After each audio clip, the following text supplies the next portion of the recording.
ମୁଁ ସୁଜିତ ମୁଁ ସମସ୍ତଙ୍କୁ ସ୍ୱାଗତ କରୁଛି ଆଉ ଏକ ନୂତନ ଭିଡ଼ିଓ ସହ, ଯାହାକି ତୁମମାନଙ୍କର ଅସହଯୋଗ ଆନ୍ଦୋଳନ, ଓଡ଼ିଶାରେ ଅସହଯୋଗ ଆନ୍ଦୋଳନ ପୂର୍ବରୁ ଆମେମାନେ ଆଲୋଚନା କରିଥିଲେ। ତ ଜାତୀୟ ସ୍ତରରେ ହୋଇଥିବା ବା ଭାରତରେ ଅସହଯୋଗ ଆନ୍ଦୋଳନ ସମ୍ପର୍କରେ ବର୍ତ୍ତମାନ ଆମେମାନେ ଦେଖିବା ଯେ ଓଡ଼ିଶାରେ କିଭଳି ଭାବରେ ତା'ର ପ୍ରଭାବ ରହିଥିଲା। ତ ସମଗ୍ର ଭାରତବର୍ଷରେ ଅସହଯୋଗ ଆନ୍ଦୋଳନ ଚାଲିଥିବା ସମୟରେ ଆମ ରାଜ୍ୟ ଓଡ଼ିଶା ମଧ୍ୟ ଏଥିରୁ ବାଦ୍ ପଡ଼ିନାହିଁ, ମହାଭାରତୀୟ ସ୍ରୋତରୁ ବାଦ୍ ପଡ଼ିନାହିଁ। ଓଡ଼ିଶାର ଜନସାଧାରଣଙ୍କ ମଧ୍ୟରେ ମଧ୍ୟ ଦେଖାଇଥିଲା ବ୍ୟାପକ ଉତ୍ସାହ ଓ ଉନ୍ମୋଦନା। ତ ଓଡ଼ିଶାର ଜନସାଧାରଣ ମଧ୍ୟ ସେଥିରେ ଭାଗ ନେଇଥିଲେ। ଗୋପବନ୍ଧୁ ଦାସ, ଗୋପବନ୍ଧୁ ଚୌଧୁରୀ, ଭାଗୀରଥୀ ମହାପାତ୍ର, ଯଦୁମଣି ମଙ୍ଗରାଜ, ହରେକୃଷ୍ଣ ମହତାବ ଆଦି ଅନେକ ପ୍ରମୁଖ ନେତା ଏଥିରେ ଭାଗ ନେଇଥିଲେ। ପରିଚାଳିତ ହୋଇଥିଲା ଅସହଯୋଗ ଆନ୍ଦୋଳନ ଓଡ଼ିଶାରେ। ସର୍ବୋପରି ଏହି ସମୟରେ ଓଡ଼ିଶାକୁ ଗାନ୍ଧିଜୀଙ୍କର ଆଗମନ ମଧ୍ୟ ହୋଇଥିଲା। କେବେ ନା 1921 ମସିହାରେ ଆସିଥିଲେ ଗାନ୍ଧୀ। 1920 ମସିହା ଡିସେମ୍ବର ମାସରେ ନାଗପୁର ଅନୁଷ୍ଠିତ ହୋଇଥିବା ଜାତୀୟ କଂଗ୍ରେସ ଅଧିବେଶନ। ତୁମମାନଙ୍କର ପ୍ରଶ୍ନ ଆସେ ଏଥିରେ, ନାଗପୁରରେ ହୋଇଥିବା ଅଧିବେଶନ 1920ରେ ଅସହଯୋଗ ଆନ୍ଦୋଳନର ପ୍ରସ୍ତାବ ଗୃହୀତ ହୋଇଥିଲା। ଏହି ଅଧିବେଶନରେ ଓଡ଼ିଶାର 35 ଜଣ ପ୍ରତିନିଧି ଯୋଗ ଦେଇଥିଲେ। କେତେ ଜଣ ନା 35 ଜଣ ପ୍ରତିନିଧି ଯୋଗ ଦେଇଥିଲେ। ସେମାନଙ୍କ ମଧ୍ୟରେ ପ୍ରମୁଖ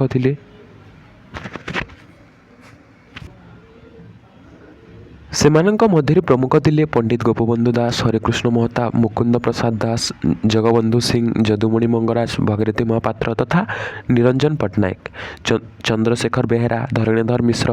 ଏହି ଅଧିବେଶନରୁ ପ୍ରତ୍ୟାବର୍ତ୍ତନ କରି ଗୋପବନ୍ଧୁ ଦାସ ଓଡ଼ିଶାରେ ଅସହଯୋଗ ଆନ୍ଦୋଳନର ନେତୃତ୍ୱ ନେଇଥିଲେ, ଆନ୍ଦୋଳନକୁ ସଂଗଠିତ କରିଥିଲେ। ଭାଷାଭିତ୍ତିକ ପ୍ରାଦେଶିକ କଂଗ୍ରେସ କମିଟି ମଧ୍ୟ ଗଠନ ହୋଇଥିଲା। ଗୋପବନ୍ଧୁଙ୍କ ସଭାପତିତ୍ୱରେ ଗଠିତ ହୋଇଥିଲା ଓଡ଼ିଶା ପ୍ରଦେଶ କଂଗ୍ରେସ କମିଟି।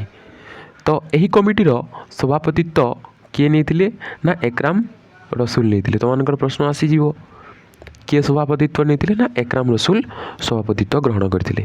ତ ଭାଗୀରଥୀ ମହାପାତ୍ର, ବ୍ରଜବନ୍ଧୁ ଦାସ ଯଥାକ୍ରମେ ସମ୍ପାଦକ ଓ ସହ ସମ୍ପାଦକ ଥିଲେ। ଭାଗୀରଥୀ ମହାପାତ୍ର ଏବଂ ବ୍ରଜବନ୍ଧୁ ଦାସ। 1921 ମସିହା ଜାନୁଆରୀ 24 ତାରିଖରେ କଟକର କାଠଯୋଡ଼ି ନଦୀ କୂଳରେ ଏକ ବିରାଟ ସଭାର ଆୟୋଜନ ଉଦ୍ବୋଧନ ହୋଇଥିଲା। ସଭାର ଉଦ୍ବୋଧନ ଦେଇଥିଲେ କିଏ? ଗୋପବନ୍ଧୁ ଦାସ। ସେ ଏହି ସଭାରେ ଅସହଯୋଗ ଆନ୍ଦୋଳନ କାର୍ଯ୍ୟକ୍ରମର ଉପରେ ଆଲୋକପାତ କରି ଜନସାଧାରଣଙ୍କୁ ଏଥିରେ ଯୋଗ ଦେବା ପାଇଁ ଆହ୍ୱାନ ଦେଇଥିଲେ, ପାର୍ଟିସିପେଟ୍ କରିବା ପାଇଁ କହିଥିଲେ। ଅସହଯୋଗ ଆନ୍ଦୋଳନକୁ ଓଡ଼ିଶାର କୋଣ ଅନୁକୋଣରେ ପ୍ରସାରିତ କରିବା ନିମନ୍ତେ ଭାଗୀରଥୀ ମହାପାତ୍ରକୁ କଟକ ସଦର, ଜଗବନ୍ଧୁ ମିଶ୍ର, କୃପାନନ୍ଦ ମିଶ୍ରଙ୍କୁ ପୁରୀ, ଯଦୁମଣି ମଙ୍ଗରାଜଙ୍କୁ କେନ୍ଦ୍ରାପଡ଼ା ତଥା ହରେକୃଷ୍ଣ ମହତାବଙ୍କୁ ବାଲେଶ୍ୱର ତଥା ନିରଞ୍ଜନ ପଟ୍ଟନାୟକଙ୍କୁ ଗଞ୍ଜାମ, ନୀଳକଣ୍ଠ ଦାସଙ୍କୁ ସମ୍ବଲପୁର ଓ ରାଜକୃଷ୍ଣ ବୋଷଙ୍କୁ ଯାଜପୁର, ଗୋଦାବରୀଶ ମିଶ୍ରଙ୍କୁ ସିଂହଭୂମ ଆଦିର ଦାୟିତ୍ୱ ଦିଆଯାଇଥିଲା। ତାପରେ ଗାନ୍ଧିଜୀଙ୍କର ଆଗମନ। ତୁମମାନଙ୍କର ପ୍ରଶ୍ନ ଆସିଯାଏ ଯେ କେବେ ଗାନ୍ଧିଜୀ ଓଡ଼ିଶାକୁ ଆସିଥିଲେ। ତ ଅସହଯୋଗ ଆନ୍ଦୋଳନ ସମୟରେ ଏକ ବିଶିଷ୍ଟ ଘଟଣା ହେଲା ଗାନ୍ଧିଜୀଙ୍କର ଓଡ଼ିଶା ଆଗମନ। 1921 ମାର୍ଚ୍ଚ 23 ତାରିଖରେ ପବିତ୍ର ଦୋଳ ପୂର୍ଣ୍ଣିମା ଅବସରରେ କସ୍ତୁରବାଙ୍କ ସହିତ କଟକରେ ପଦାର୍ପଣ କରିଥିଲେ ମହାତ୍ମା ଗାନ୍ଧୀ। କେଉଁଠାରେ ନା କଟକଠାରେ। କେବେ ନା 1921ରେ। ସେହିଦିନ କାଠଯୋଡ଼ି ନଦୀ ବାଲିରେ ଏକ ବିଶାଳ ଜନସମାବେଶ ହୋଇଥିଲା। ସେଥିରେ ବହୁତ ଲୋକ ଗେଦଡ଼ ହୋଇଥିଲେ କହିପାରିବା, ଆସିଥିଲେ ଏବଂ ସେ ଉଦ୍ବୋଧନ ଦେଇଥିଲେ। ପରଦିନ କଟକର ଭିନ୍ନ ଭିନ୍ନ ସ୍ଥାନରେ ଓକିଲ, ଛାତ୍ର ତଥା ନାରୀମାନଙ୍କୁ ଉଦ୍ବୋଧନ ଦେଇ ଅସହଯୋଗର ମହତ୍ତ୍ୱ ପ୍ରତିପାଦନ କରିଥିଲେ। ତା'ର ମହତ୍ତ୍ୱ ଗୁଡ଼ିକୁ ସେ କହିଥିଲେ। ଗାନ୍ଧିଜୀଙ୍କର ଭାଷଣରେ ଉଦ୍ବୁଦ୍ଧ ହୋଇ ରମାଦେବୀ ସମେତ ବହୁ ମହିଳାମାନଙ୍କ ଅଳଙ୍କାର ସାମଗ୍ରୀ ତିଲକ ସ୍ୱରାଜ ପାଣ୍ଠିକୁ ଦାନ ଦେଇଥିଲେ। ଏହାର ପରବର୍ତ୍ତୀ ସମୟରେ ଗାନ୍ଧୀ ଭଦ୍ରକ, ପୁରୀ, ବ୍ରହ୍ମପୁର ଆଦି ସ୍ଥାନକୁ ଗସ୍ତ କରି ଓଡ଼ିଶାର ଜନତାକୁ ଜାତୀୟ ସଂଗ୍ରାମରେ ଯୋଗ ଦେବା ପାଇଁ ଉତ୍ସାହିତ କରିଥିଲେ। ଖଦି ତଥା ସ୍ୱଦେଶୀ ଦ୍ରବ୍ୟର ବ୍ୟବହାର ଉପରେ ମଧ୍ୟ ସେ ଗୁରୁତ୍ୱ ଦେଇଥିଲେ। ଅର୍ଥାତ୍ ବିଦେଶୀ ଦ୍ରବ୍ୟକୁ ବ୍ୟବହାର ନ କରି ନିଜ ଦ୍ରବ୍ୟକୁ କିଭଳି ବ୍ୟବହାର କରିବା ବହୁ ମାତ୍ରାରେ। ଗାନ୍ଧିଜୀଙ୍କର ଆଗମନ ଓଡ଼ିଶା ନରନାରୀଙ୍କ ମଧ୍ୟରେ ଭରି ଦେଇଥିଲା ଅନେକ ଅପୂର୍ବ ଉନ୍ମୋଦନା, ଉତ୍ସାହ। ତ ଓଡ଼ିଶାରେ ଆନ୍ଦୋଳନର କାର୍ଯ୍ୟପନ୍ଥା କ'ଣ କ'ଣ ଥିଲା? ଦେଶବ୍ୟାପୀ ଚାଲି ରହିଥିବା ଅସହଯୋଗ ଆନ୍ଦୋଳନ କାର୍ଯ୍ୟକ୍ରମ ହେଲା ବ୍ରିଟିଶ ଦ୍ରବ୍ୟ କୋର୍ଟ କଚେରୀ, ଶିକ୍ଷାନୁଷ୍ଠାନ ବର୍ଜନ, ଖଦି ବ୍ୟବହାର, ଚରଖା ପ୍ରଚଳନ, ହିନ୍ଦୁ ମୁସଲମାନ ଏକତା, ଅସ୍ପୃଶ୍ୟତା ନିବାରଣ, ନିଶା ନିବାରଣ ତଥା ଜାତୀୟ ଶିକ୍ଷାର ପ୍ରଚଳନ ଓଡ଼ିଶାରେ ସଫଳ ଭାବରେ କାର୍ଯ୍ୟକାରୀ ହୋଇଥିଲା। ବିଦେଶୀ ଶିକ୍ଷାନୁଷ୍ଠାନ ବର୍ଜନ ଓ ଜାତୀୟ ବିଦ୍ୟାଳୟ ସ୍ଥାପନ। ସମ୍ବଲପୁର, କଟକ, ବାଲେଶ୍ୱର, ପୁରୀ ଆଦି ସ୍ଥାନରେ ଅନେକ ଛାତ୍ର ସରକାରୀ ସ୍କୁଲ କଲେଜ ପରିତ୍ୟାଗ କରି ଅସହଯୋଗ ଆନ୍ଦୋଳନରେ ଯୋଗ ଦେଇଥିଲେ। କଟକ ରେଭେନ୍ସା କଲେଜର ଅନେକ ଛାତ୍ର କଲେଜ ପରିତ୍ୟାଗ କରି ଆନ୍ଦୋଳନରେ ଭାଗ ନେଇଥିଲେ। ସମ୍ବଲପୁର ଫାଟେ ଜଗନ୍ନାଥ ମିଶ୍ର, ଲକ୍ଷ୍ମୀନାରାୟଣ ମିଶ୍ର ତଥା ନୃସିଂହ ଗୁରୁଙ୍କ ନେତୃତ୍ୱରେ ଅନେକ ଛାତ୍ର ଜିଲ୍ଲା ସ୍କୁଲ ପରିତ୍ୟାଗ କରିଥିଲେ। ଛାତ୍ରମାନଙ୍କୁ ଜାତୀୟତାର ଶିକ୍ଷା ଦେବା ନିମନ୍ତେ ସାକ୍ଷୀଗୋପାଳଠାରେ ଗୋପବନ୍ଧୁ ଦାସ କ'ଣ କରିଥିଲେ ନା ସତ୍ୟବାଦୀ ବନ ବିଦ୍ୟାଳୟ ସ୍ଥାପନ କରିଥିଲେ। କେବେ ନା 1909ରେ। ତୁମମାନଙ୍କର ପ୍ରଶ୍ନ ଆସିଯାଏ ଏହି ସାକ୍ଷୀଗୋପାଳକୁ ନେଇକି।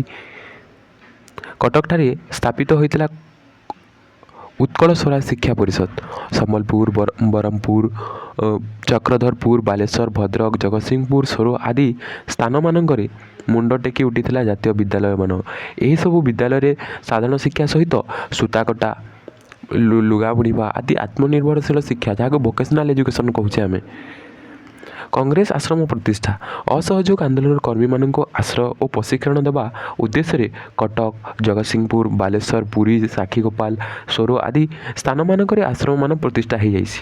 ଏହି ଆଶ୍ରମଗୁଡ଼ିକରେ ମୁଖ୍ୟତଃ ସତ୍ୟ, ଅହିଂସା, ସତ୍ୟାଗ୍ରହରେ ମୂଲ୍ୟବୋଧ, ସୂତାକଟା, ଲୁଗା ବୁଣିବା ଆଦି ଉପରେ ଶିକ୍ଷା ପ୍ରଦାନ କରାଯାଉଥିଲା, ଯାହା ଗାନ୍ଧୀ କହୁଥିଲେ। କଟକରେ ଏହି ସମୟରେ ପ୍ରତିଷ୍ଠା ହୋଇଥିଲା ସ୍ୱରାଜ ଆଶ୍ରମ। କେଉଁ ଆଶ୍ରମ ପ୍ରତିଷ୍ଠା ହୋଇଥିଲା କଟକରେ ନା ସ୍ୱରାଜ ଆଶ୍ରମ। ଜଗତସିଂହପୁରରେ ପ୍ରତିଷ୍ଠିତ ଅଳକା ଆଶ୍ରମ। ଗୋପବନ୍ଧୁ ଚୌଧୁରୀଙ୍କ ନେତୃତ୍ୱରେ ବାଲେଶ୍ୱରରେ ହରେକୃଷ୍ଣ ମହତାବଙ୍କ ପ୍ରଚେଷ୍ଟାରେ ସ୍ଥାପିତ ହୋଇଥିଲା ସ୍ୱରାଜ ମନ୍ଦିର। କଟକରେ ପ୍ରତିଷ୍ଠିତ ସ୍ୱରାଜ ସେବକ ସଂଘ ଅସହଯୋଗ ଆନ୍ଦୋଳନରେ ଯୋଗ ଦେଇଥିବା ଛାତ୍ରମାନଙ୍କ ମଧ୍ୟରେ ସମନ୍ୱୟ ରକ୍ଷା ନିମନ୍ତେ ଉଦ୍ଦିଷ୍ଟ ଥିଲା। ତାପରେ ବିଦେଶୀ ଦ୍ରବ୍ୟ ବର୍ଜନ, ଅର୍ଥାତ୍ ନିଜ ଦ୍ରବ୍ୟକୁ ବ୍ୟବହାର କରିବା ଆଉ ବିଦେଶୀ ଦ୍ରବ୍ୟକୁ ବର୍ଜନ କରିବା। ତ ଲକ୍ଷ୍ମୀକାନ୍ତ ମହାପାତ୍ର ଜନଜାଗରଣ ନିମନ୍ତେ ଗୋଟେ ଜାତୀୟ ସଙ୍ଗୀତ ଲେଖିଥିଲେ। ଭାଇଏ ଏବେ ଅରଟ କାଟ, ଆଉ କିଛି ଭରସା ନାହିଁ, ଅରଟ ଏକା ମୁକତି ବାଟ। ଏହିଭଳି ସେ ଗୋଟେ କବିତା ମଧ୍ୟ ଲେଖିଥିଲେ। ତାପରେ ଅନେକ ଜଣ ଚାକିରିରୁ ମଧ୍ୟ ଇସ୍ତଫା ଦେଇଥିଲେ। ଅସହଯୋଗ ଆନ୍ଦୋଳନ ଯୋଗ ଦେବା ନିମନ୍ତେ ସରକାରୀ ଚାକିରି ମଧ୍ୟ ପରିତ୍ୟାଗ କରିଥିଲେ। ସେମାନଙ୍କ ମଧ୍ୟରେ ଥିଲେ ମୁକୁନ୍ଦ ପ୍ରସାଦ ଦାସ, ସୁରେନ୍ଦ୍ରନାଥ ଦାସ, ମହମ୍ମଦ ହନିଫ, ଚନ୍ଦ୍ରଶେଖର ବେହେରା, ଶ୍ରୀବତ୍ସ ପଣ୍ଡା ଆଦି ଅଗ୍ରଗଣ୍ୟ ଥିଲେ। କଲିକତାରୁ ମଧ୍ୟ ନୀଳକଣ୍ଠ ଦାସ ପ୍ରଫେସର ପଦକୁ ଇସ୍ତଫା ଦେଇକରି ଚାଲି ଆସିଥିଲେ। ସେମାନଙ୍କ ମଧ୍ୟରେ ଗୋଦାବରୀଶ, ନନ୍ଦକିଶୋର ଆଦି ପ୍ରମୁଖ ରହିଥିଲେ। ତାପରେ କୋର୍ଟ କଚେରୀ ବର୍ଜନ। ତ କେବଳ ସରକାରୀ ଚାକିରି ନୁହେଁ, ଅନେକ ନାମୀ ଦାମୀ ଓକିଲମାନଙ୍କର ମଧ୍ୟ ଓକିଲାତି ବୃତ୍ତି ପରିତ୍ୟାଗ କରିଦେଇଥିଲେ ଏବଂ ଆନ୍ଦୋଳନରେ ସାମିଲ ହୋଇଥିଲେ। ସର୍ବୋପରି ଗୋପବନ୍ଧୁ ଦାସ, ଭାଗୀରଥୀ ମହାପାତ୍ର, ଜଗବନ୍ଧୁ ସିଂ ହେଲେ ସମ୍ବଲପୁରର ରାମନାରାୟଣ ମିଶ୍ର, ଅଚ୍ୟୁତାନନ୍ଦ ପୁରୋହିତ, ବ୍ରହ୍ମପୁରର ବିଶ୍ୱନାଥ ଦାସ ଆଦି ପ୍ରମୁଖ ଓକିଲଗଣ ମଧ୍ୟ ଆଇନ ବୃତ୍ତି ଛାଡ଼ି ଆନ୍ଦୋଳନରେ ଯୋଗ ଦେଇଥିଲେ।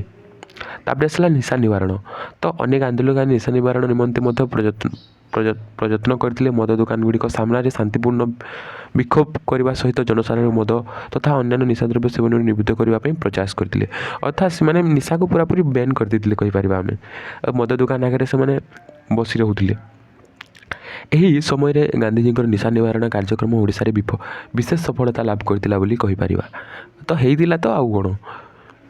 ଆନ୍ଦୋଳନର ଦମନ। ତ କିଭଳି ଭାବରେ ଆନ୍ଦୋଳନକୁ ଦମନ କରାଗଲା। ଓଡ଼ିଶାରେ ଆନ୍ଦୋଳନକୁ ଦମନ କରିବା ନିମନ୍ତେ ଇଂରେଜ ସରକାର ଜନସାଧାରଣଙ୍କ ଉପରେ ଲାଠି ଚାଳନା କଲେ, ବେତ୍ରାଘାତ ଆଦି ଉପାୟ ଅବଲମ୍ବନ କରିଛନ୍ତି। ଅହମ୍ମଦାବାଦ କଂଗ୍ରେସରେ ଯୋଗ ଦେଇ ଫେରିବା ଓଡ଼ିଶାର 127 ଜଣ କଂଗ୍ରେସ ପ୍ରତିନିଧି ଓ ଓଡ଼ିଶାରେ ଆଇନ ଅମାନ୍ୟ ଆନ୍ଦୋଳନ ଆରମ୍ଭ କରିବା ପାଇଁ ପ୍ରୟାସୀ ହେଲେ। ଏହି ପରିପ୍ରେକ୍ଷୀରେ ସରକାର ଶହ ଶହ ବ୍ୟକ୍ତିକୁ କାରାରୁଦ୍ଧ କଲେ। ସେମାନଙ୍କ ମଧ୍ୟରେ ହରେକୃଷ୍ଣ ମହତାବ,